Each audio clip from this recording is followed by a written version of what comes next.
Now, in an effort of the Bauchi state government to address human resource gap in the health sector, over 100 ad hoc health personnel have been engaged, trained and deployed to various primary health facilities across the 20 local governments in the state. The ad hoc staff under the Basic Health Care Provision Fund are expected to complement the existing modalities on ground aimed at providing effective and efficient service delivery. About state correspondent Hawa Hassan completes the story. Addressing human resource gap in the health sector is one of the major priorities of the Bauchi state government. The aim is to ensure effective and efficient service delivery, which is what brought about the idea of lifting embargo on employment in the health sector. We have not engaged anybody for the past 3 years.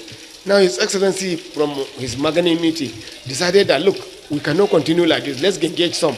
We have started, and I'm sure it's an open approval. For the doctors, it's an open approval. While for the other ones, we're still going to write and get more people to be engaged. However, much is needed to be done as the number of employees approved by the state government is inadequate to fill in the gaps, which is what informs the decision for the engagement of this ad hoc staff.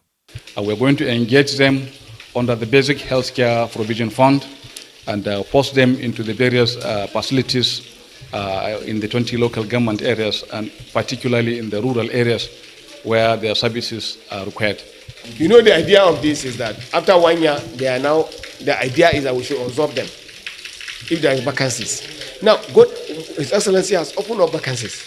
He has lifted the embargo. So those that are in our facility, if there's any chance of engaging anybody, you look at those people that like you when they are receiving meager amount. So this program is here to ensure or to complement what is existing in terms of infrastructure, in terms of human resource, and in terms of provision of essential commodities. These trained midwives and nurses are expected to be spread across the 20 local governments in the state, and their commitment to deliver the needed service is very important. As for me, I am ready to go wherever I am posted to and to do my all best in rendering the services needed in the community where I am posted. Actually, I will try my best to give what I have learned and to save life of many people, especially women. Yes, based on the training that we have had so far, I can be able to say that most of the things that has to do with maternal mortality and child mobility, to some extent we have been doing our best to solve it. So even as at now, I'm equal to the task to do whatever it is. But things that I'm not able to do, I'm ready to refer. With the training being given to these midwives and nurses, it is expected that some of the cases that relate to maternal death could be reduced to the barest minimum. Awol Hassan, Viewer TV News, Bauchi.